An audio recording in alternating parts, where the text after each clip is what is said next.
여러분 안녕하십니까? 오늘 강의 주제는 한국인, 즉 우리 한국 사람들의 형성 과정과 그리고 한국에 지금 많이 들어오고 있는 외국인 신부들이 형성하고 있는 그 다문화 가정, 이 사람들 간의 그 정신적인 그 융합이 조금 잘 안 되고 그런 그 불협화음이 일어나고 있어서 과연 한국 사람들이 언제부터 이런 배타적인 그 민족관이라고 그럴까? 아니면 그런 국민성이 생겼나? 그런 것에 대해서 좀 생각을 해보겠습니다.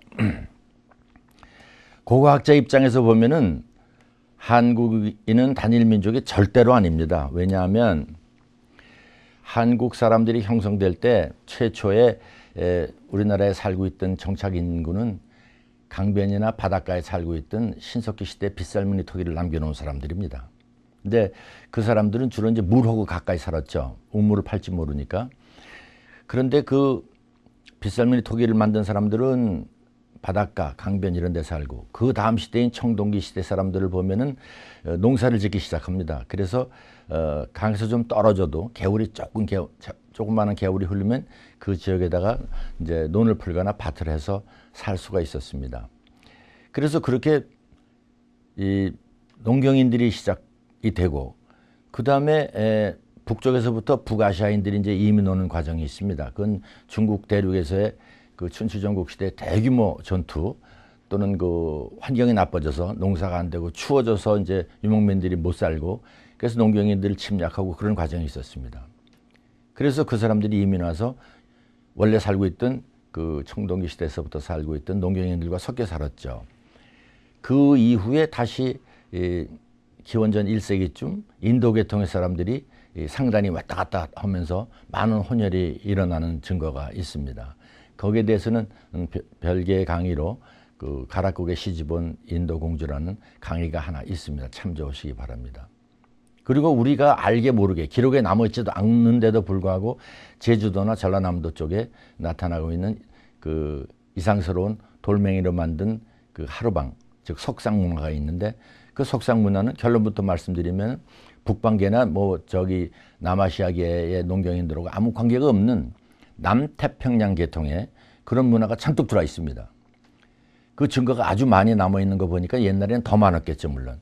그런 사람들이 섞여 살게 되었습니다. 그래서 한국 사람들이 단일 민족이라고 우기게 되는 것은 참으로 그 아무런 고고학적인 또는 역사학적인 증거가 없이 그냥 개념으로만 또는 그냥 민족적인 정서로만 그렇게 생각하고 있는 것이죠. 물론 한국 사람들이 단일 민족을 부르짖는 것은 그 한국 역사상 우리 민족이 다른 민족의 핍박을 받아갖고 우리 민족이 뭉쳐야 될 그럴 필요가 있을 때 단일 민족이라는 생각이 순기능을 한 것은 사실입니다. 그러나 요즘처럼 외국인이 100만이나 되고 또 그 중에서 뭐 토성은 뭐 몇 개 안 되고 전부 귀화인 성들이 잔뜩 살고 있는 이 한반도에서 지금 배타적인 그런 민족성은 참으로 국가 발전에 큰 저해 요인이 되고 있다고 판단됩니다. 우선 한국인의 총인구는 지금 5천만이 조금 안 됩니다. 그 중에 280여 개의 성씨가 있는데, 삼국시대에서부터 있던 성씨는 가야계의 김씨, 허씨, 신라계의 설씨, 뭐 허씨, 아니 손씨, 배씨, 최씨, 정씨, 이씨가 있고, 백제계로 보면은 사씨, 연씨, 그다음에 백씨, 진씨, 목협씨, 나라국자, 그다음에 씨가 있고, 고구려계에서는 고씨가 있고 해씨가 있습니다. 나머지는 전부 고려시대 이후에 저기 이민 들어온 그건 귀화 성씨입니다. 이 통계는 2003년에 발간한 김종호 선생이 지은 한국인의 귀화 성씨에 자세히 나와 있습니다. 우선 선사시대에 한반도에 살던 주민들서부터 생각해 보겠습니다. 신석기 시대에 남해안과 강변에 살던 인구가 적지 않았습니다. 약 500개의 유적이 남아 있으니까 인구가 몇만 명 되리라고 봅니다. 근데 그 사람들은 내륙으로 깊이 들어가지 못했습니다. 물을 떠나서 살 수가 없었기 때문에. 그러나 청동시대가 되면서부터는 내륙 쪽에 많이 돌아서 삽니다. 그러니까 강이나 바다에서부터 상당히 멀리 있어도 충분히 살 수 있는 그런 기술이 있었습니다. 그것이 뭐냐 하면 우물을 파는 기술이죠. 그것은 도구의 발달과 깊은 관계가 있습니다. 그래서 그런 사람들이 한반도의 최초의 정착인들이라고 볼 수 있습니다. 그 인구는 적어도 몇십만 명 될 것으로 우리는 추산하고 있습니다. 그런데 우리가 역사시대에 들어와서 이렇게 가만히 보면 우리에게 신화가 생겨나는데 단군 할아버지처럼 하늘에서 내려오셨다든지 또 그 후손들 부여의 해씨라든지 이런 사람들 전부 하늘에서 내려왔다고 믿고 있습니다. 그런가 하면은 신라의 무슨 박격것에 하늘에서 말이 갖고 온 알이 땅에 떨어졌는데 거기서 나왔다든지 또 신라 김씨의 조상인 김알지를 보면은 게이림에서 달려있는 무슨 박스 속에서 열어보니까 그 속에서 작은 동자가 나왔다. 이런 것을 난생신화라고 부릅니다. 알에서 태어나든지 박스 속에서 나오든지 그런 난생신화라고 그러는데 그 고조선과 부여의 그 천선신화, 하늘에서부터 내려왔다는 천선신화하고 신라 가야에 있는 난생신화하고는 전혀 고향이 다른 신화체계입니다. 지도를 보시면 빨간 부분에 천선신화를 믿는 유목민족들이 살고 있습니다. 한국서부터 추운 쪽입니다. 난생신화는 그 반대쪽으로 대만, 인도네시아, 베트남, 태국, 그 다음에 인도까지 아래서 태어난 데는 난생신화가 퍼져 있습니다. 그런데 그 두 신화가 한국에서 만나 있다는 것이 중요합니다. 이것은 뭘 암시하느냐? 사람이 아래서 태어날 수도 없고 물론 그 하늘에서 내려올 수도 없습니다. 그런데도 불구하고 그렇게 믿는 것은 그 지역에 살고 있는 주민들의 마음속에 전설로 내려오는 전통입니다. 이것이. 우리들의 지도자는 보통의 과정에서 태어나는 것이 아니고 초자연적인 비범한 그런 과정을 통해서 태어났기 때문에 우리들의 지도자가 될 수 있다고 믿는 생각입니다. 지금도 유목민족은 천선신화, 남쪽의 농경인들은 난생신화를 굳게 신봉하고 있습니다. 그런 두 가지 생각이 한반도에서 만났다는 것은 그 두 지역에서 고향이 다른 두 지역 사람들이 한반도로 이주해 왔다는 것을 강력하게 암시하고 있는 것입니다. 우선 한국 주변에 살고 있는 사람들의 체격이나 용모를 우선 보시겠습니다. 이 사람은 파푸뉴기니에 살고 있는 마오리족입니다. 지금은 뉴질랜드로 이민 가서 살고 있죠. 키가 1m 90 이상 아주 큰 거한들입니다. 몸에 채모가 많고 그런 사람들이죠. 이 사람은 인도 사람입니다. 살기는 인도에 살고 있습니다만 인도 사람들은 인도 원주민들과 그리고 기원전 17세기에 유럽에서 이민 오는 사람들이 합쳐져서 새로 생긴 혼혈들입니다. 그래서 체격적으로 유럽인의 형태가 많이 남아 있습니다. 이 사람은. 이 사람이 만약에 금발이든지 피부가 하얗든지 그러면 100% 서양인으로 간주될 것입니다. 이 사람은 필리핀 아저씨입니다. 몸에 채모가 많고 따뜻한 지방에 사니까 몸에 채모가 많죠. 그리고 얼굴이 사각형이죠. 이런 특징이 있습니다. 반면에 북방 유럽 민족, 유목민족들을 보면은요, 유목민족들은 피부가 되게 다 하얗습니다. 남쪽 사람들과 달리. 그리고 얼굴이 아래로 이렇게 깁니다. 이 젊은 여자는 지구에서 가장 추운 시베리아 제일 꼭대기의 북극권의 툰드라 지역에 살고 있는 유목민입니다. 뭘 기르고 사느냐? 술록을 기르고 살고 있습니다. 1년에 2달밖에 강물이 흐르지 않습니다. 그렇게 추운 동네입니다. 뭘 먹고 살 게 있겠습니까? 그래서 약초나 좀 뜯어먹고 그리고 주로 고기를 먹고 살죠. 얼굴이 이렇습니다. 이 사람은 에스키모 할머니. 에스키모 할머니는 광대뼈가 많이 나온 것이 특징입니다. 추운 지방에 사는 사람들이 광대뼈가 많이 솟아 있습니다. 이 사람은 몽고 사람입니다. 제가 처음 몽고에 갔을 때 저를 안내하던 통역인입니다. 이름은 수카바털이고 그 평양에 가서 공부해 갖고 조선말이 아주 유창한 그런 그 인테리입니다. 생긴 거 잘 보십시오. 이 사람이나 이 사람이나 판이 같습니다. 얼굴이 아래로 길고 피부가 좀 하얗습니다. 이 사람은 티벳 사람입니다. 티벳 사람인데 망명해갖고 네팔에 와 있는 사람을 제가 만나서 찍은 사진입니다. 이 사람하고 이 사람은 골격이 같습니다. 즉 북방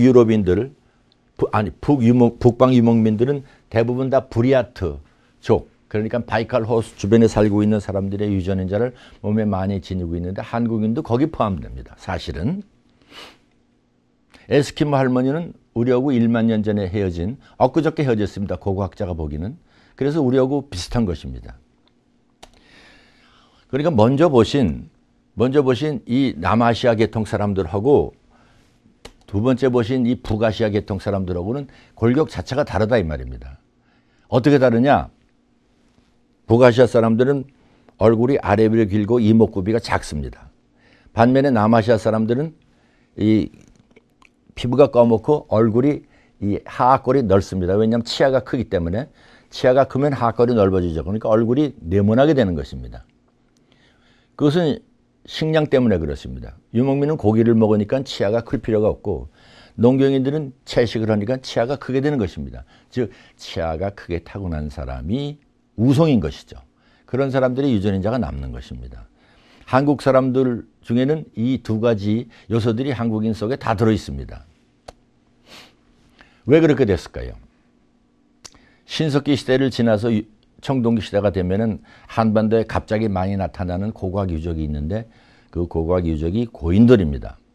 고인돌은 지금부터 한 3,000년 전에 벼농사의 시작과 함께 한반도에 새로 생겨난 그 풍속입니다. 근데 이 고인돌은 추장급 인사들의 무덤입니다. 농경인들이죠.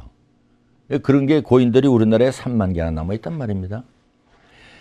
3,000년 전에 들어왔다. 3,000년 전에 들어와서 벼농사 기술자 사람들이 그것을 소개하였다. 그 벼농사 기술자들의 고향은 어디일까요?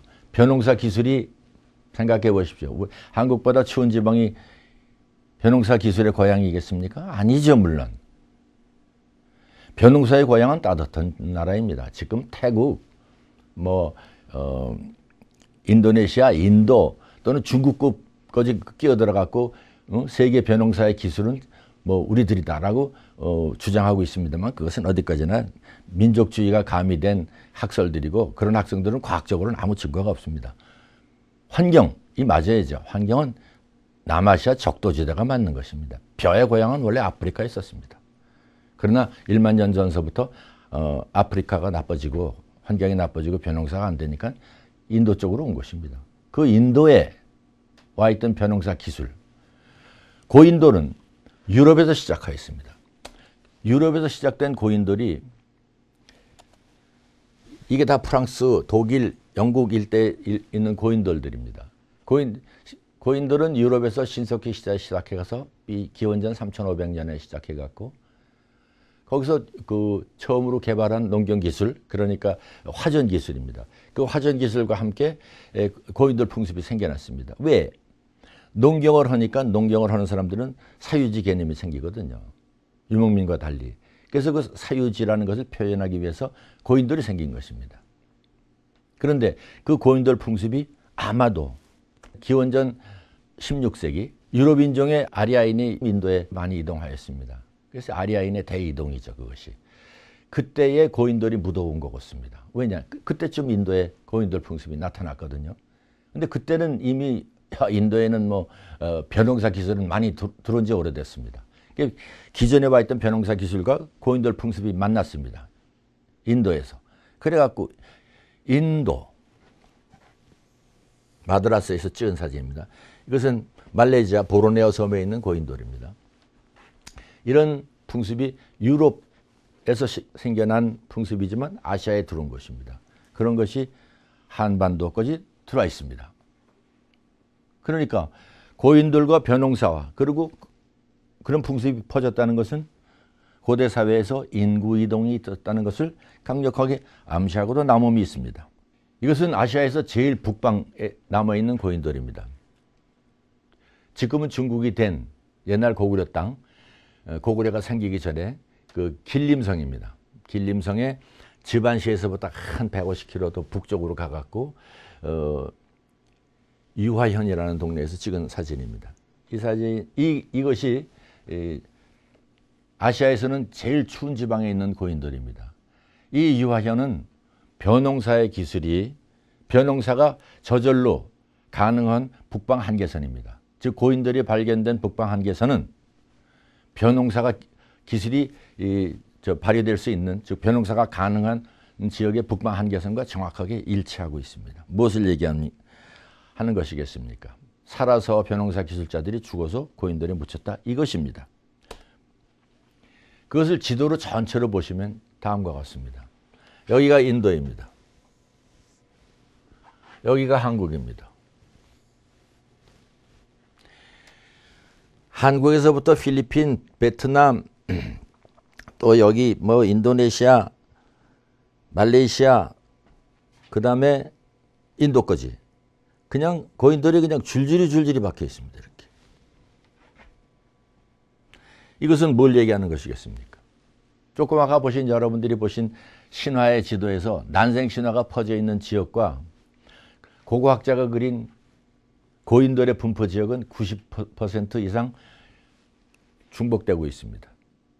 즉 고인돌에 묻힌 사람들, 벼농사 기술자들은 머릿속에는 우리들의 조상은 아래서 태어났다 라고 해석을 해도 합당합니다. 근데 이런 지도를 싫어하는 사람들이 많습니다. 한국 사람 중에는. 왜냐하면 한국 사람들 중에는 언제부터인지 남아시아하고 문화가 연결되든지 아니면 유전인자가 연결되어 있다든지 그런 것을 싫어하는 정서가 있습니다. 아마 일본 사람한테서 배운 것 같습니다. 일본 사람들은 얼굴 검은 사람을 인도인이라고 부릅니다. 인도징이라고. 그럼 멸시하는 태도로 인도징 그러거든요. 그리고 북방에서 온 얼굴 하얗고 몽고, 뭐 시베리아 이런 데하고 걸려있는 문화, 그쪽 사람들의 유전인자가 뭐 한국과 일본에 와 있다. 그러면 그것은 마음속으로 당연하다고 생각하고 그것은 뭐 굉장히 좋은 유전인자처럼 그렇게 생각하거든요. 이 세상에서 좋은 인자가 어디 있고 나쁜 인자가 어디 있습니까? 인종적으로. 한국의 고인돌이 3만 개나 있는데요. 그 3만 개의 한국의 고인돌이 전 세계에서 처음 생겨날 때 한국이 제일 먼저 만들었습니까? 아닙니다. 한국은 그 풍습을 어디선가 배운 것입니다. 이것을 부정하고 한국인을 생각한다든지 한국 민족성을 얘기한다든지 그런 건 다 비과학적입니다. 그런데 한국에서 고인돌을 우리들이 발굴하다가 그 속에서 뼈를 캐냈습니다. 인고를 캐냈죠. 1965년도에 충청북도 제천군 황성리라는 데서 조그만 고인돌 속에서 이런 인골이 나왔습니다. 인골은 풀 세트였었습니다. 머리서부터 발끝까지 다 있었습니다.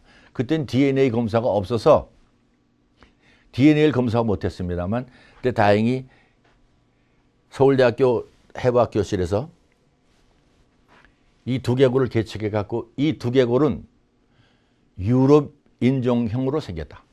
즉 이 사람은 초장두형이다 그랬습니다. 머리가 앞뒤로 길다 이 말입니다. 이 장두형과 단두형의 인간이 인종이 있는데 아시아 사람들은 단두형에 속합니다. 서양 사람들은 장두형에 속하고 그런데 장두형과 단두형의 비교의 수치는 머리의 앞뒤를 100으로 하고 폭을 따졌을 때 유럽인들은 100대 70입니다. 그런데 아시아인들은 100대 80입니다. 아시아 사람들이 조금 넓죠 이렇게 얼굴이. 아니면 앞뒤로 좀 짧다고 그럴까요? 그래서 앞뒤로 짧기 때문에 장두형. 서양 사람들은 앞뒤로 길기 때문에 장두형. 단두형, 장두형 이렇게 구별합니다. 근데 이 사람은 초장두형입니다. 즉 100대 70이 아니고 100대 66.3이란 말입니다. 이 사람은. 아주 앞뒤로 긴 사람이죠. 이 초장두형은 지구상에서 어디 살고 있는가? 북유럽에 살고 있습니다. 덴마크, 북독일, 그리고 영국 이런 데 살고 있는 사람들입니다. 한국에서 발견된 고인돌 속에서 그걸 발굴해 보니까 그 속에서 나온 인골이 초장두형이다. 해석을 어떻게 해야 되겠습니까? 고인돌, 벼농사, 그 다음에 초장두형 이 세 가지 요구를 충족할 수 있는 아시아 인종은 누가 있을까요? 인도인이 있습니다. 유럽인 형애다. 고인돌이 있고 벼농사 기술이 있고 따라서 이 제천에서 발견된 이 초장두인은 인도인일 가능성이 상당히 높습니다. 그땐 이것은 단 한 가지 얘기 때문에 이 예를 100% 확대해서 생각할 수는 없어서 세월은 많이 지나갔습니다. 이렇게 생긴 사람이 또 나오기를 우리가 오랫동안 기다리고 있었죠. 초장두인이. 이 그림은 아까 보신 그 두개골 뼈 위에다가 석고를 입힌 것입니다. 이것은 컴퓨터로 만든 것이기 때문에 1mm의 오차도 없는 것입니다. 이렇게 생긴 사람이란 말이죠. 근데 이 사람이 키가 170cm고 나이가 40살까지 살았습니다. 여러분 생각해 보십시오. 남자 40살까지 살면서 유전인자를 안 떨어뜨려 놨을까요? 그리고 그런 고인들이 3만 개나 있다. 확대 해석한다면. 따라서 이런 사람의 유전인자가 한국 사람들의 유전인자, 현대의 한국 사람들의 유전인자 속에 남아있을 가능성이 상당히 많은 것입니다. 특히 어디 많으냐? 고인들이 많이 발견되는 지역, 남한강 유적, 영산강 유적, 이 일대에 이런 사람의 유전인자가 체내에 많이 남아있을 것 같습니다. 그래서 그 유전인자들이 한반도 속에 이상스러운 유전자가 섞이길 것을 확인하려고 우리가 오랫동안 기다렸는데 2005년에 다시 한번 그런 유전인자가 하나 발견되었습니다. 같은 남한강에 강원도 정선의 아우라지 유적을 조사하다가 그 아우라지 유적에서 고인돌이 나왔습니다. 그 아우라지 아리랑 유적을 만들려고 말이죠. 그 건물을 짓는 터팍에서 나왔단 말이죠. 근데 이번에는 세월이 많이 지났기 때문에 이제 DNA 검사를 할 수 있어서 서울대학 해박교실에 갔습니다. 아직 발표는 안 했습니다만 해박교실에서 결과는 영국인에 가장 가깝습니다라고 그 결과가 나왔습니다. DNA 검사는 해갖고 어느 인종에 가까우냐를 보는 방법이 있습니다. 옛날에 캠브리지 대학에서 만들어 놓은 캠브리지 염기서열이라고 유전인자를 이제 그 바코드처럼 상품 살 때 가격 볼 때 바코드 찍지 않습니까? 그 바코드화 해놨습니다. 캠브리지 대학이. 그래서 전 세계 인종 중에서 유전인자를 꺼내갖고 이렇게 쭉 대보면 바코드에 딱 맞는 데가 있습니다. 이번에 정선에서 2005년도에 발견한 정선 사람은 그 영국인에 가깝다고 나왔거든요. 그러니까 지금부터 뭐 1965년도에 발견한 이 제천 황성리에서 발견한 사람이나 2005년에 발견한 정선 사람이나 유전인자가 비슷하단 말이죠. 북유럽인이란 말이죠. 그런 유전인자가 한국 사람들에게 많이 있을 것입니다. 또 그렇게 생긴 사람들이 의외로 한국 사람 속에는 아직도 많이 섞여서 살고 있습니다. 그것이 농경인들이 이제 첫 번 인구가 많은 그 정착인이죠. 두 번째 주민은 북쪽에서 오는 사람들입니다. 중국의 춘추전국 시절에 많은 이민이 들어옵니다.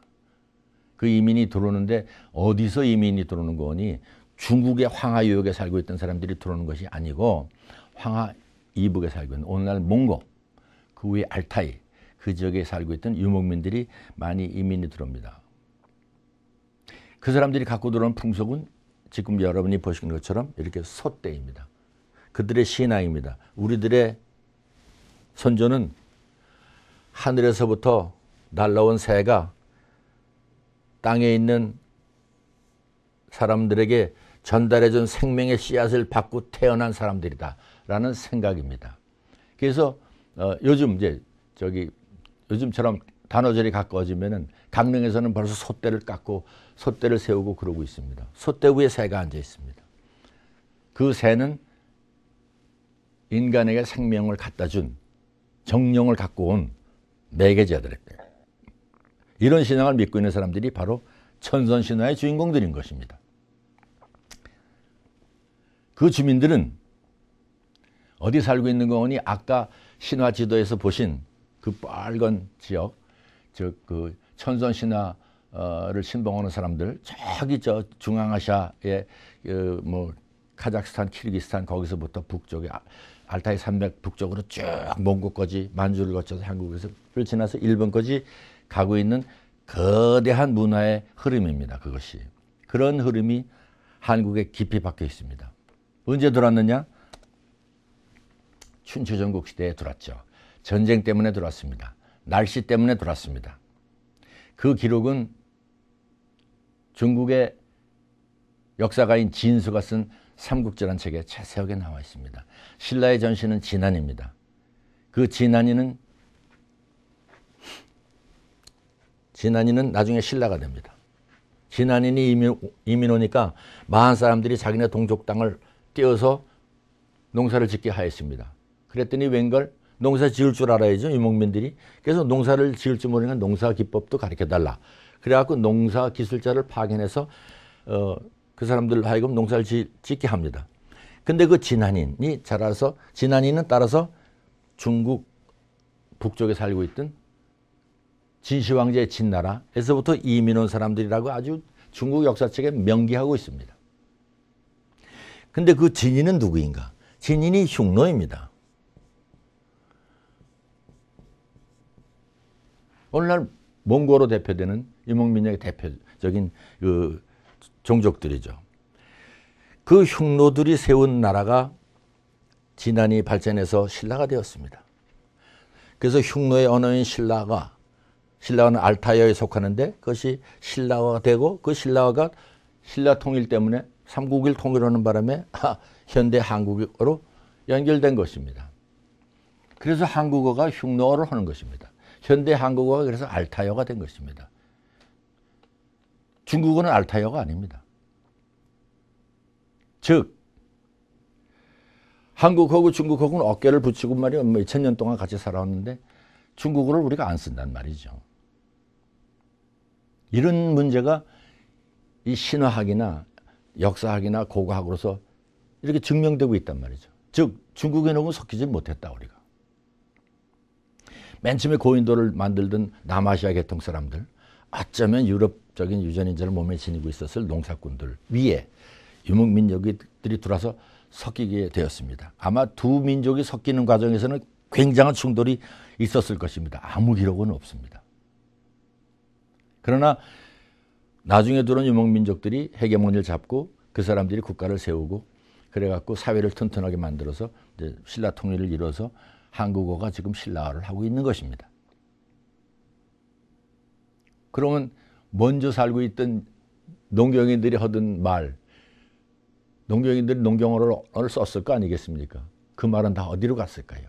참으로 이것은 아주 굉장히 연구를 많이 해야 되는 그런 문제입니다. 조금 이따 말씀드리겠습니다. 유목민족들의 그 인생관, 사회관은 무엇인가 하니 훌륭한 사람이 태어나려면 이제 훌륭한 아기를 갖고 싶어하는 여인이 높은 나무 밑에 가서 기도를 합니다. 그러면 새가 날아와서 정령을 갖고 오죠. 그러면 그 밑에서 기도하고 있는 여인이 이제 잉태합니다. 그것을 그 엑스타시 컨셉션이라고 합니다. 인류학에서.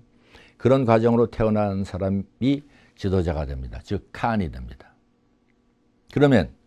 그러니까 모든 유목민족의 칸은 아버지가 없습니다. 없는 게 아니라 불분명합니다. 이것이 유목민의 아주 특징입니다. 그런 전통이 한국 역사에도 나와 있단 말이죠. 박혁거세의 아버지가 이름이 나와 있습니까? 없죠. 김할지의 아버지가 이름이 나와 있습니까? 없지요. 그러니까 아버지가 있는데도 안 밝히는 것이죠. 누구인지도 모를지도 모릅니다. 왜? 유목민족은 모계사회가 강하거든요. 누가 아버지인 것은 중요하지 않습니다. 누가 길렀느냐, 이것이 중요한 것입니다. 이게 유목민의 특징입니다. 그런 현상이 한국에서도 나와 있습니다. 그 역사에도 박혁거세나 김할지로 나와 있습니다. 그렇게 태어난 위인들, 지도자들은 이제 잘 통치를 하다가 그 칸이 죽으면 그 영혼을 새가 데리고 도로 하늘로 가버린다고 믿었습니다. 그래서 위지동의전에 보면은 변진, 즉 오늘날 가야죠. 큰 추장이 대가가 죽으면 그 집 앞에 새 날개를 단다. 집 앞에. 즉 영혼이 하늘로 잘 돌아가라는 뜻이다. 라고 위지동의전에서 기록하고 있습니다. 그래서 그런지 신라 금관을 보면은요. 신라 금관 중에서 아주 드물지만 순금관 위에 탁 이렇게 속에 모자를 세웠는데 그 모자 위에다가 새를 3마리를 앉혀놓은 것이 있습니다. 아주 중요한 과정입니다. 이것이. 그런데 유목민족들, 신라인을 포함한 유목민족들은 무덤을 어떻게 쓰느냐. 그 무덤은 신라 천마청에서 보이듯이 통나무 집을 짓고 그 속에다 시체를 넣고 이렇게 좋은 금관 같은 걸 묻고 그것을 돌로 쌓아 올리는 적석총이라는 것입니다. 적석묘.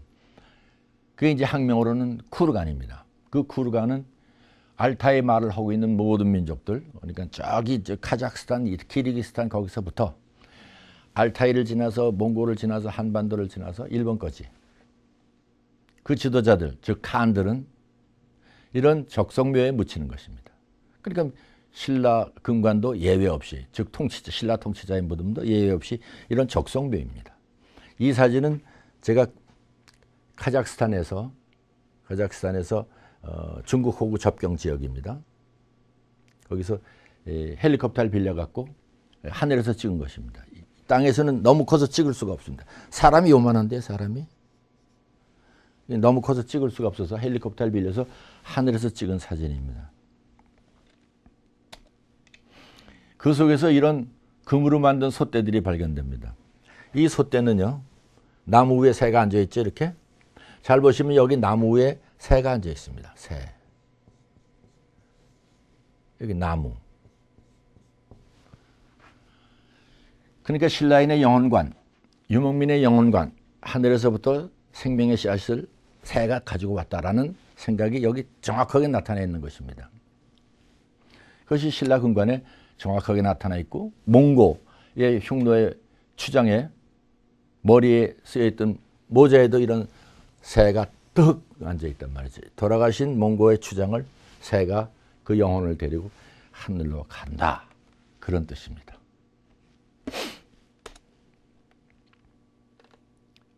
역사 기록에도 잘 나와 있습니다. 신라 문무왕,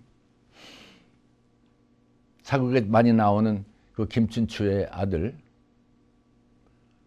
그 문무왕이 죽어서 그 비석을 남겼는데 그 비석에 뭐라고 써 있는 거니? 투후, 즉 중국 한나라 때 귀화한 흉노 왕자의 자귀입니다. 이름은 김일제입니다. 김일제의 후손이다 그랬습니다. 김일제는 뭐 중국 역사책에 아주 여러 번 나오는 유명한 사람인데 흉노 왕자입니다. 중국인이 아니고 그 사람들의 그 투후의 후손이라고 문무왕릉비에 써 있습니다. 고려시대나 조선시대에 이 비석이 바뀌었죠, 물론 많은 학자들이. 그러나 이 비석의 해석을 정확하게 시도하지 않았습니다. 왜? 고려시대 학자들이나 조선시대 학자들은 모호사상에 젖어서 어떻게 해서든지 한국 사람들이 중국 사람과 가까운 사람이다. 문화적으로, 체질적으로 라고 생각해야지 마음이 편한 그런 사람들이었었습니다. 그런데 누구는지 알거든요. 이건 김일제의 자기 이름입니다. 그러면 김일제의 후손이 문무왕이라고? 그러니까 그 싫죠, 그게. 흉노의 후손이라니. 그래서 그런지 이 비석은 여러 번 깨졌습니다. 버려지고. 옛날 왕의 비석을 어떻게 후손들이 깨트릴 수 있겠습니까? 이것은 아마 일부러 깨트린 것 같습니다. 그리고 해석도 뭐 저기 추사 김정희도 해석을 시도했고 여러 사람이 시도했는데 뭐 적극적으로 하지 않고 마지못해서 해석한 태도가 역력합니다. 아주. 즉 한국 사람들의 소위 많이 배운 사람들의 마음속에 흉노라는 건 어디 싫은 뭔가 그 중국 사람들이 붙인 나쁜 이름이죠. 얕잡아 보는 이름이죠. 흉노. 그 사람들하고 우리들의 조상하고 피가 섞였다는 것이 아주 싫은 것입니다. 그래서 그런 현상 막 깨어지고 또 해석을 잘 안 하고 그런 우리의 나쁜 습관이 있습니다. 그러나 아까 말씀드렸듯이 신라 금관은 흉노식 적성묘에서만 발견된다는 사실입니다. 이것을 그때는 몰랐죠. 그래서 신라 천마청에서 발견된 금관에 달려있는 새 날개를 보십시오. 영원히 하늘로 돌아가라, 그런 뜻입니다. 서봉총, 신라 서봉총에서 발견된 금관입니다. 여성용 금관입니다. 여성용 금관에 보시면 이렇게 새가 이렇게 앉아있단 말이죠. 이것은 바깥의 관이고, 이것은 안에 있는 모자입니다. 안에 있는 모자에 그게 달려있단 말이죠. 새가. 왜 세 마리인지, 어떤 건 한 마리고 어떤 건 세 마리인지, 뭐 그런 건 아직은 연구가 안 돼 있습니다만 이것도 반드시 해결해야 될 문제입니다. 나무 위에 앉아있는 새를 돌아가신 분의 머리에 세웠다. 즉 돌아가신 분의 영혼이 이 새를 통해서 하늘로 잘 가라, 그런 뜻입니다. 그것은 흉노왕의 모자에 달려있는 그 날개 딱 펼친 그 새와 같은 의미입니다. 가야에서도 새가 이렇게 많이 나옵니다. 이것은 가야의 지도자, 즉 샤만 킹, 그러니까 제정일치 시절의 제사장이 들고 다니던 지팽이에 달려있는 장식인데 새가 이렇게 9마리가 달려 있습니다. 여기 한 마리 더 있었죠. 떨어졌지만. 그리고 다시 경상남도 가야고분에서 발견된 가슴에 다는 펜단트입니다. 펜단트에 이렇게 새가 2마리 마주보고 있습니다. 즉 유목민과 새, 이것은 영혼과 깊이 관계됐고 탄생과 죽음하고 깊이 관련되어 있는 상징적인 동물입니다. 이런 것이 일본으로 건너가서 일본 외에서 발견된 7세기 때 금동관입니다. 금동관이 이렇게 있는데 그 위에 잘 보시면 새들이 이렇게 많이 앉아 있습니다. 이렇게. 여기 하나를 잘 보시면 새가 이렇게 앉아 있죠. 즉 새 사상, 새 신앙, 좀 고급스러운 표현으로 해서 무슨 뭐라 그럴까, 신조 사상, 이 아시아 전역에 알타이 말을 하는 모든 민족에게 골고루 퍼져 있습니다. 지금만 있는 것이 아니고 옛날부터 그랬다, 이 말입니다. 그래서 그런 유물들이 발견되는 지역을 아시아에서 보시면 저 알타이 산에서부터 일본까지 쭉 이렇게 퍼져 있거든요. 적성묘가 나오고 있고 새에 관련된 유물들이 쭉 나와 있는 그런 지역을 단순화한 지도입니다. 세 번째 유전인자는 남아시아도 북아시아도 아닌 중간에 히말라야 남쪽을 통과하는 옛날 사람들이 무역하던 생활 무역을 하던 그런 차마고도라는 조그만 길이 있는데 실빛줄처럼 여러 가지 길이 있습니다. 그 길을 통해서 인도 계통의 사람들이 한국으로 이민 오는 과정이 아주 삼국유사 가락국기에 자세하게 써 있습니다. 날짜까지 박혀 있습니다. 서기 48년 7월 27일에 붉은 돛을 단 배가 가락국에 도착했습니다. 가락국은 나중에 그것이 이 가야입니다. 거기서 내린 사람이 자기를 소개합니다. 저는 아유타국 공주인데요. 성은 허씨고 이름은 황옥이고 나이는 16살입니다. 라고 자기를 소개합니다. 그래서 그 사람이 가락국의 왕인 김수로 왕과 결혼해서 공주가 되죠. 아니, 왕비가 됩니다. 여기서 한두 사람이 오는 게 아니고 그 일행으로 그 신하인 신보와 조광의 부부가 오고 또 다른 잉신들이 따라 밑에서 받드는 하인들이 따라와서 여기서 정착해 버립니다. 그래서 1대, 2대, 3대 왕계 부인으로 등장하는 것입니다. 가야계가. 아니, 인도계가. 가야계. 인도계 여인들이.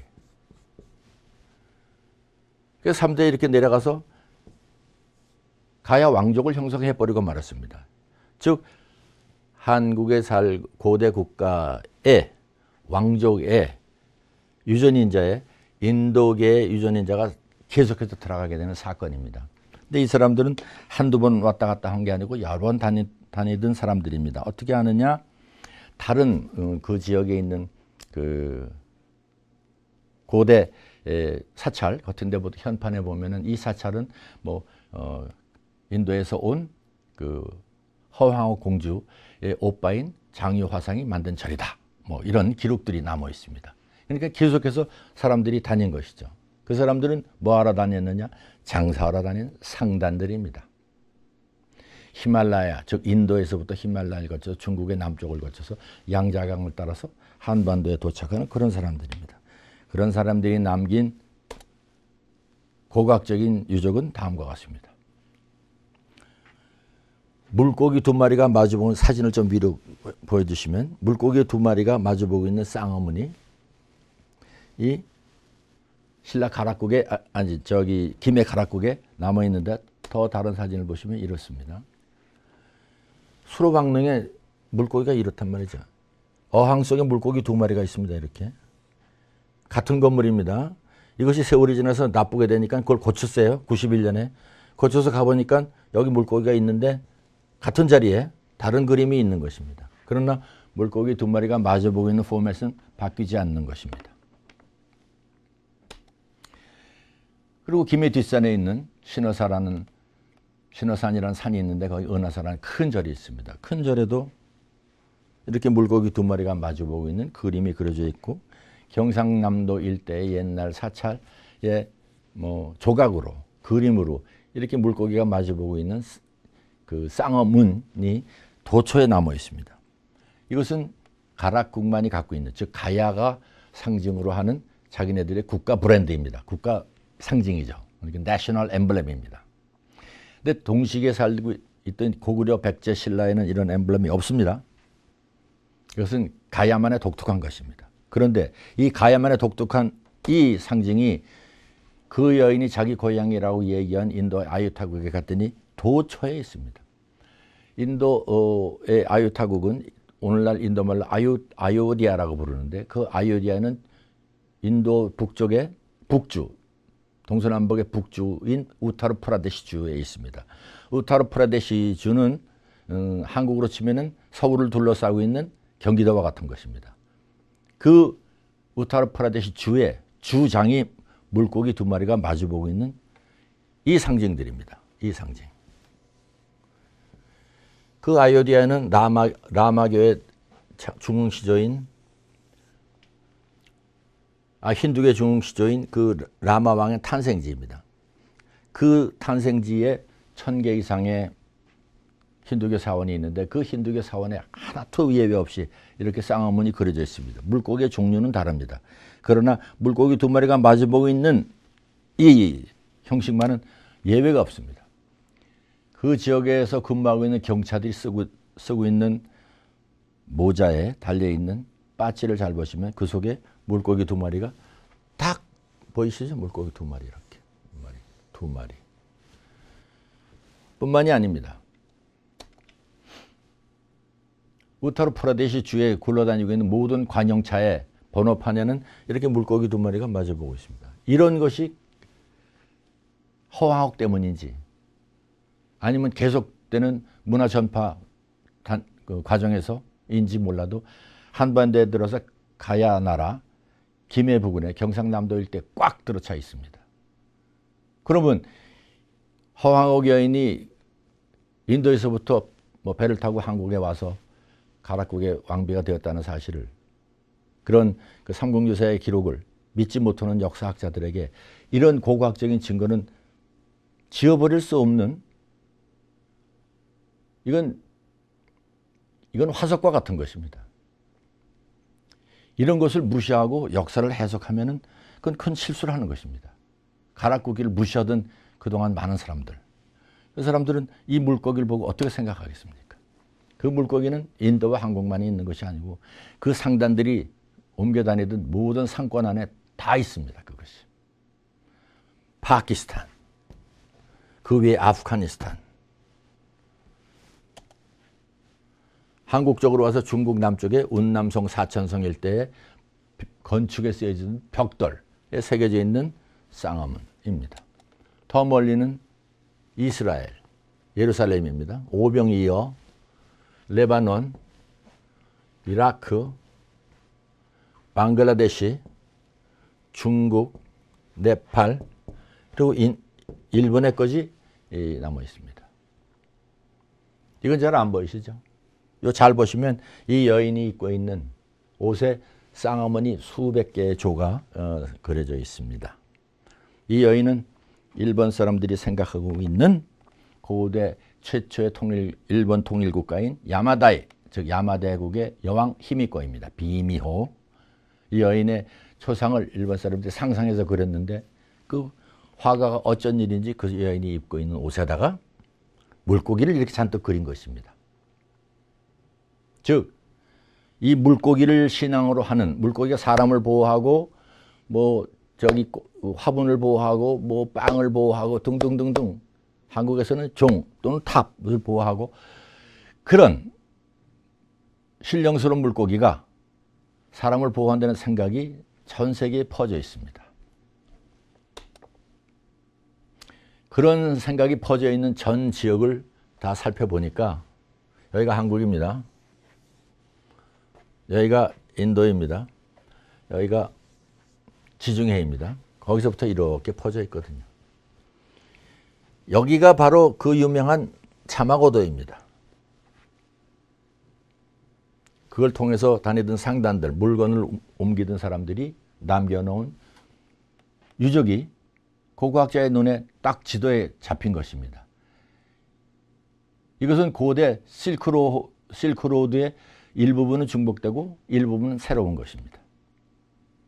양자강을 통한 인도, 미얀마, 남중국, 양자강, 황해바다, 그리고 한국을 연결되고 있는 상업 통로입니다. 이 통로를 통해서 물건만 왔다 갔다 했을까요? 삼국유사 가락국기에 나오는 그 홍하옥 여인이 한국에 갖고 온 엄청난 중국제 물건이 있습니다. 뭐 비단, 보석, 무슨 뭐 약물 등등 아주 고부가 상품이 있습니다. 메이드 인 하냄, 즉 메이드 인 차이나입니다. 그것이. 그렇지만 당대 2000년 전에 메이드 인 차이나는 전 세계 최고급품입니다. 그것이. 그런 물건이 한반도에 들어있단 말이죠. 그 여인이 아무래도 중국에서 살았던 여자 같습니다. 그렇지 않고서 그렇게 중국 물건을 많이 갖고 올 수가 없죠. 과연 그래서 그런지 그 여인이 죽고 나서 묻힌 그 무덤 앞에 이런 비석이 서 있는데 비석에 이렇게 써 있습니다. 가락국 수로왕비 보주 태후 허씨능. 근데 그 여인의 호가 보주 태후란 말입니다. 보주는 인도에 있지 않습니다. 땅 이름입니다. 중국 사천성 안악현의 옛날 이름입니다. 사천성 양자강의 상류입니다. 인도와 한국의 정확하게 중간에 있습니다. 그 사천성에 들어가 봤더니 안악현에 옛날 보주죠. 들어가 봤더니 허씨들이 15만 명이나 살고 있습니다. 보주 허씨가. 가락국에 시집온 인도 공주의 이름이 허황옥 아닙니까? 그 여인이 비석에다 남겨놓은 자기 시호 보주 태후에 보주에 찾아다갔더니 허씨들이 그렇게 많이 살고 있고 그 사람들의 사당에 문 입구에 이런 문양을 가진 도안을 갖고 있었습니다. 쌍화문입니다. 중요한 사당 건물을 쌍화가 보호하고 있는 것입니다. 이런 심벌이 허씨들의 이동, 인도 계통의 상단들이 다니던 동네에 다니고 나타나고 있는 모든 그 증거들이 이런 지도로 완성된 것입니다. 즉 민족 이동의 한 루트가 확인된 것입니다. 지금 보주에서는, 중국 보주에서는 한국 사람들 관광객을 위해서 고속도로 입구에다 이런 안내판을 써놨습니다. 한국 보주 태후 허황옥의 고향, 한국말로 이렇게 써놨습니다. 그 보주는 여기 있습니다. 인도와 한국의 딱 중간에. 역사 기록을 보니까 그 여인이 한국에 나타나는 서기 48년에 정확하게 1년 전에 거기서 반란 사건이 일어나서 7천 명이 일로 내쫓깁니다. 강하라는 데로 오늘날 무한입니다. 무한에 와서 정착하고 1년 후에 한반도에 인도가 고향이라는 여인이 여기 와서 왕비가 됐단 말이죠. 여기는 지금 허씨가 15만 명이나 살고 있단 말이죠. 역사를 돌이켜보면은 인도를 고향으로 한 사람들이 언젠가 중국 쪽으로 이민해서 살다가 소수민족으로 살다가 중국의 당시 한나라 때 중앙정부하고 맞서갖고 투쟁을 하다가 여기서 원주민들이 일로 강제 이주당한 것입니다. 거기에 허씨들이 포함되어 있었겠죠. 왜? 그로부터 50년 후에 일어난 반란 사건에는 허씨가 주동자였다 라고 후한서에 적혀 있습니다. 그 사람 이름까지 정확하게 나와 있습니다. 허성이라는 사람입니다. 그러니까 한국에서 이 여자가 왕비 노릇을 하고 죽었을 때 그 후손들이 무덤을 쓰면서 그 비석에다가 우리 어머니의 고향은 보주다라고 명기한 것입니다. 보주엔 물론 지금도 자기네들이 사는 동네에다 물고기를 많이 그리고 아주 근사한 그림들이 많이 있습니다. 그 사람들이 갖고 다니던 물품입니다. 아주 고급 물품입니다. 거기에 더욱 중요한 것은 바로 이것입니다. 미얀마산 루비와 블랙스타입니다. 이것은 인도산, 이것은 미얀마산입니다.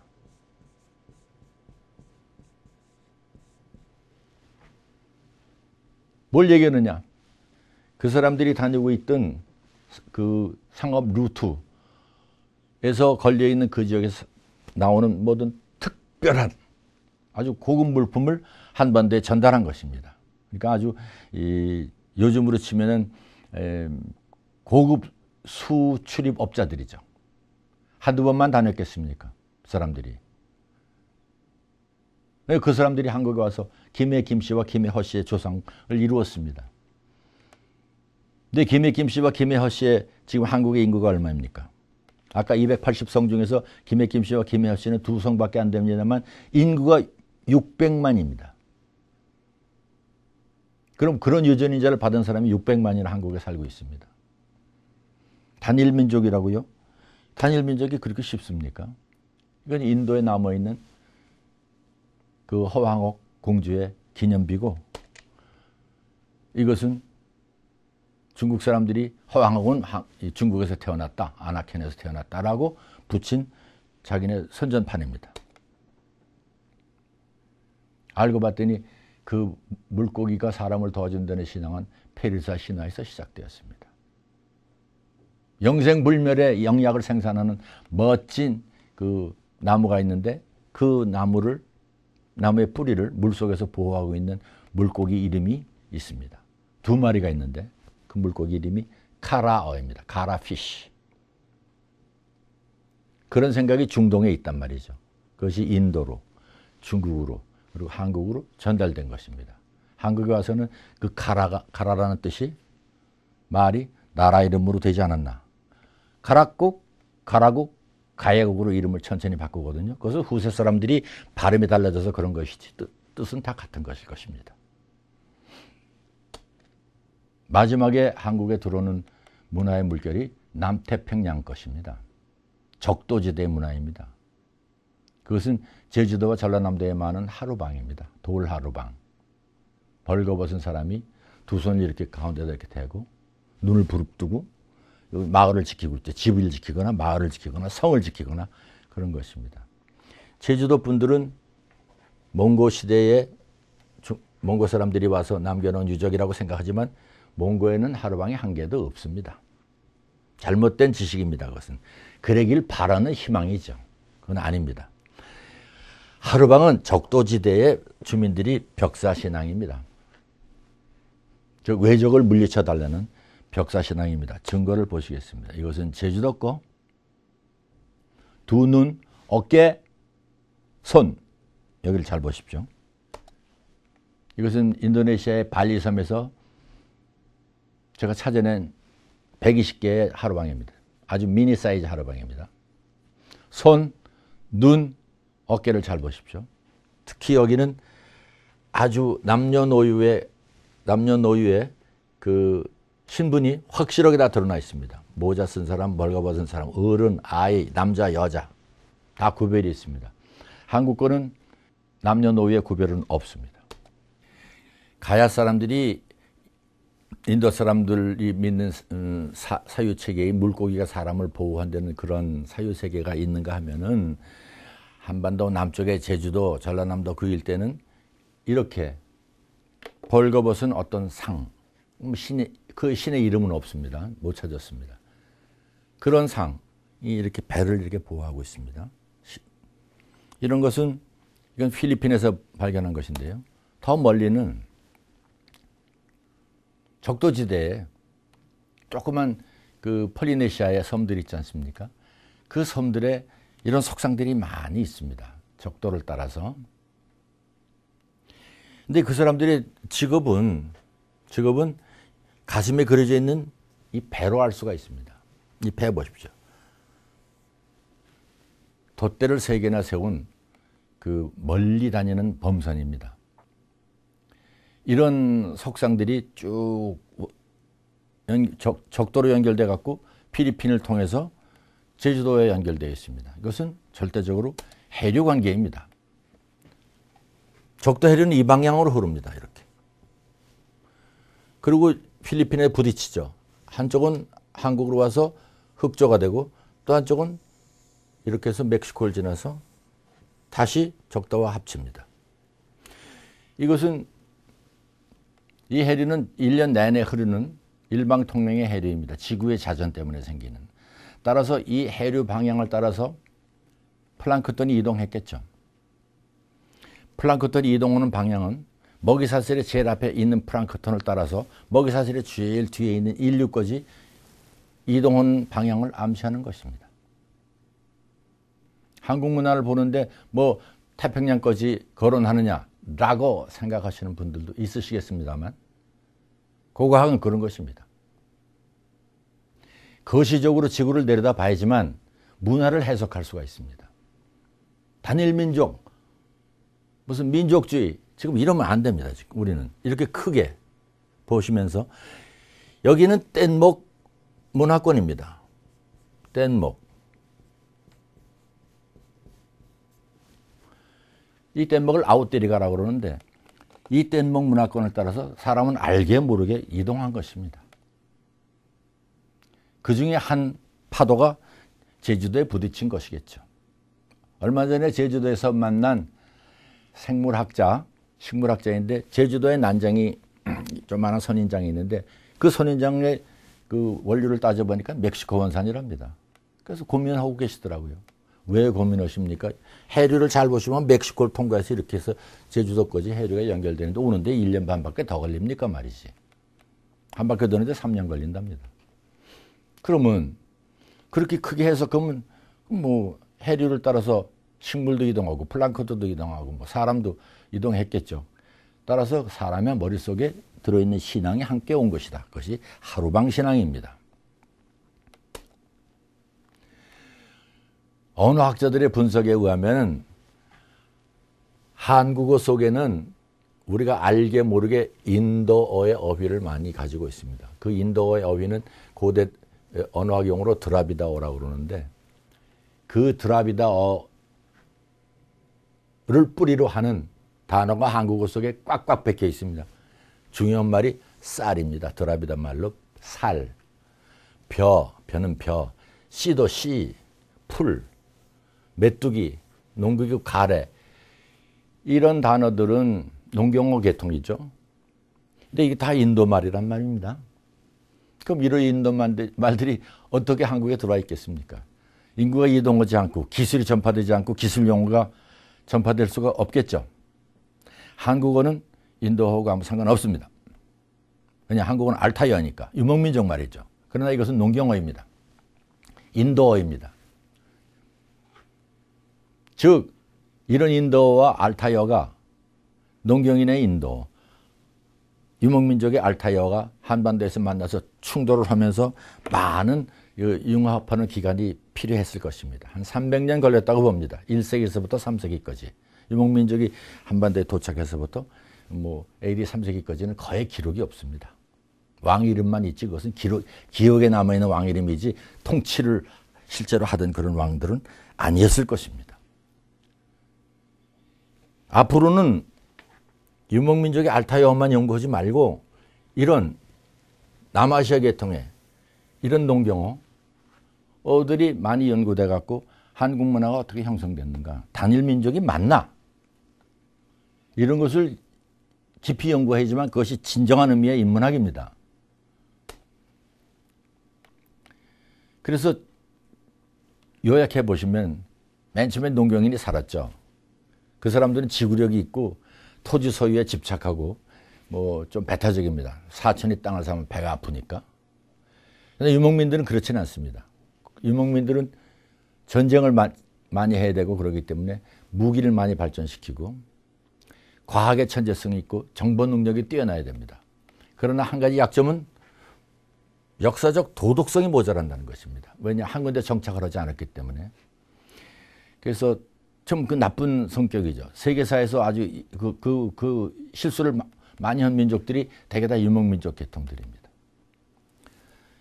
그 다음에 내륙을 다니는 상인들, 아까 말씀드린 가야의 물건을 전달하는 그 상인들, 그 상업 정신이 투철하고 권모술수, 마약, 보석, 뭐 귀신을 섬기는 이런 그런 그 생각들이 한반도에 전달되었습니다. 그 사람들을 통해서.